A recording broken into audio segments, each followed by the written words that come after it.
Hey guys, welcome to the Massive Iron Channel. I'm Steve Shaw, editorial director at TigerFitness.com and Muscle and Bra Nutrition CEO. Guys, it's Q&A Sunday. Got the best questions from this week. Going to answer them in this Q&A video. Before I get into this topic, guys, I encourage you to please check out my Q&A link below. Come on over, post your questions in that Q&A link. I answer every question posted. The best questions I turn, in fact, to a Q&A video just like this. So guys, please come back every Sunday. Make sure you subscribe to this channel. I'm going to call up your mom and I'm going to tell her you did not subscribe to this channel. All right, guys, I am the BHUD, the big hairy ugly dude. Let's get into the questions, guys. Before I get in, hey, if you want a Muscle and Brawn shirt, I still got medium to XXLs. They're only 20 bucks shipped in the continental United States. So get one and have some epic Muscle and Brawn swag. That's my company. All right. Let's get into the questions. The first one's from Windjammer. It basically says, hey, Steve, I know some lifters say that wearing a belt isn't for protection. It only is used to increase intra-abdominal pressure.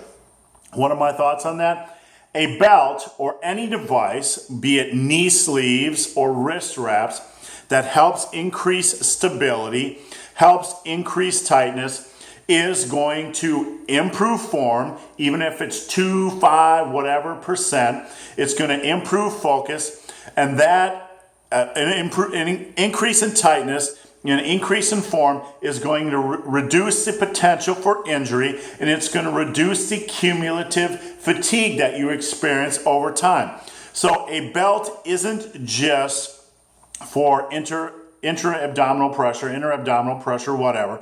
It actually helps increase tightness, which improves rep quality, decreases potential for injury, and decreases cumulative fatigue. So they are wrong. They just don't understand the bigger picture. So I hope that helped. Next question is from Magda Ogorek.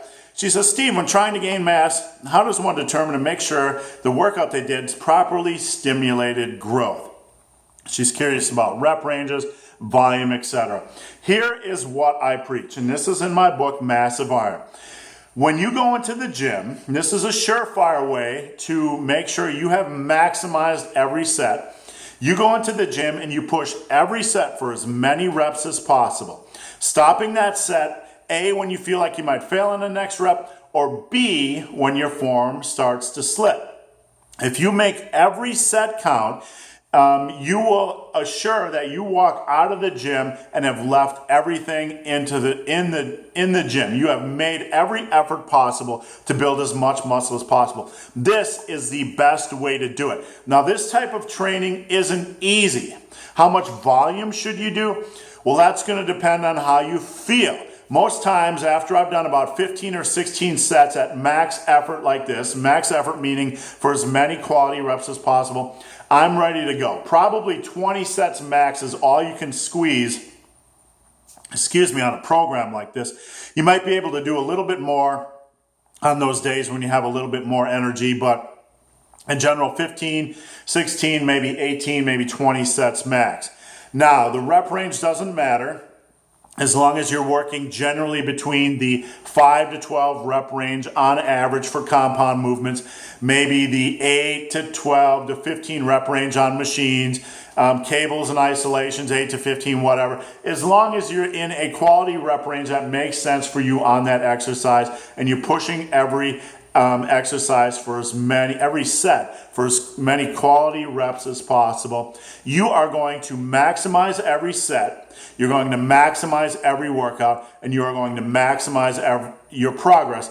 And this again is the staple that I preach in my book, Massive Iron. This approach assures you will walk out of the gym and not have wasted your time. So I hope that helped. Next question, I got 2 questions in a row from Steve Rogers. First one is, big hairy ugly dude, I'm having problems retracting my scapula when I'm setting up for the bench. I seem to shrug my shoulders upwards instead of backwards.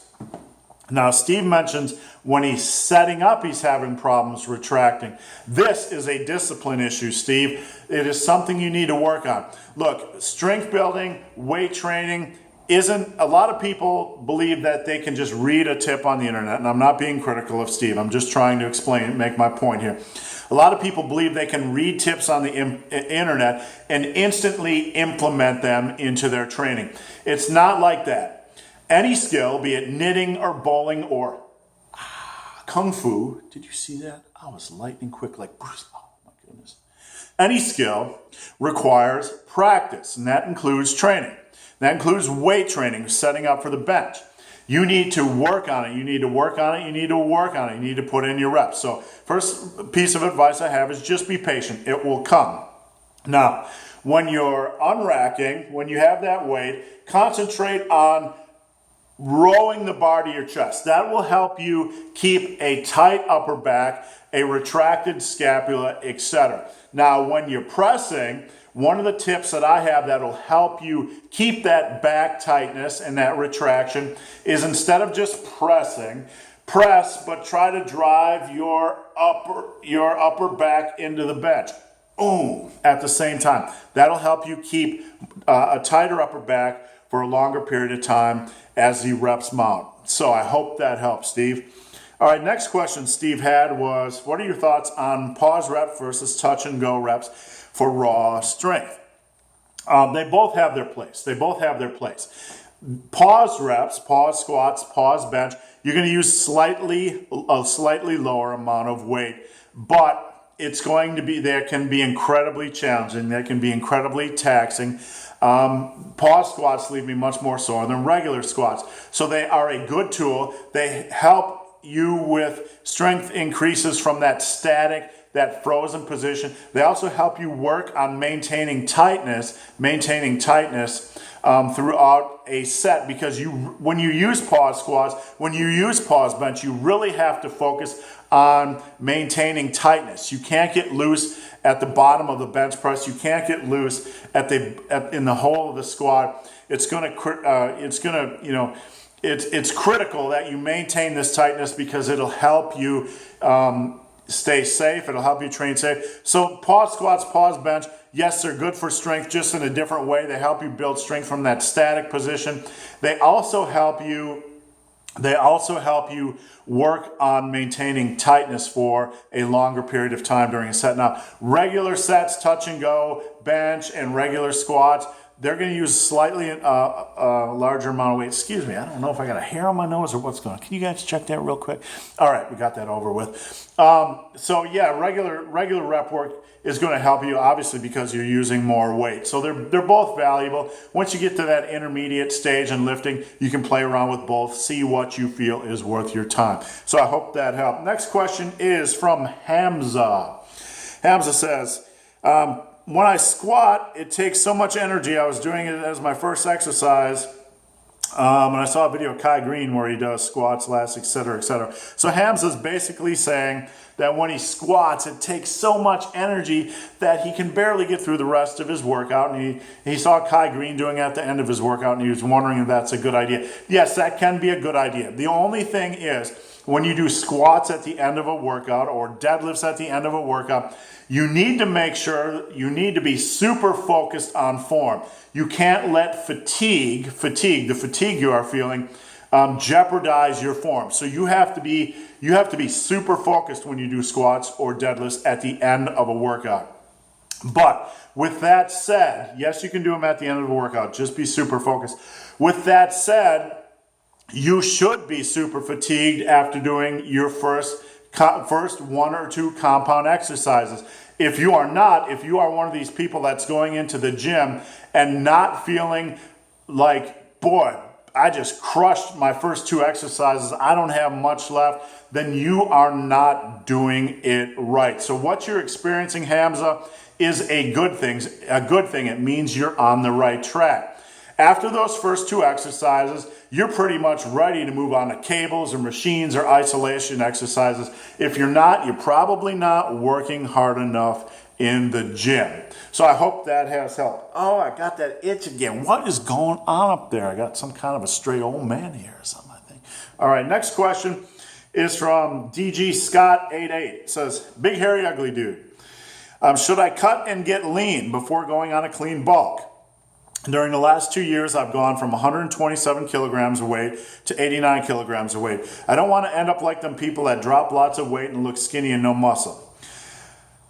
He's basically wondering if he should continue to cut or bulk. Here's what I have to say. For people that aren't super skinny already. Super skinny means men weighing 130, 140, 150, women who are 110, 120, who are already skinny. They just have no muscle to them. For those of you that aren't already super skinny and you have a little bit of fat left and you're thinking about doing a long-term bulk, my advice is always go ahead and spend 2 months and get that extra 10 to 15 pounds of fat off your body. Here is why. Because if you don't, you're going to think about it constantly. You're going to think about it constantly, and this might hinder how aggressive you attack this long-term clean, lean bulk. It might also cause you to wake up 2 months from now and decide you want to do a cut. I've seen this a million times. Guys that are kind of borderline, that have a little bit extra fat and they want to do a long-term lean, clean bulk,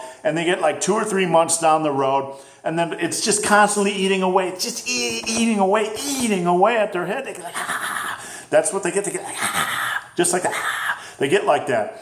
And then they just, they start to think about that cut and think about that fat, and they can't stop thinking about that fat, and they can't put their focus on doing the bulk properly. So if that fat is eating away at your you should just go ahead and get it, just cut. If you're not super skinny already, just spend 2 months, lose that fat, then, hey, when you look in the mirror and say, I really don't have much fat left, then go after that long-term clean, lean bulk. So I hope that helped. Boom. All right, next question is from Fridge. Let's open that fridge and see if there's any buffalo wings or anything left over from last night. All right, next question is from Fridge. Hey, Steve, what's your view on Olympic lifting for athletes? Good question. Here's what I have to say.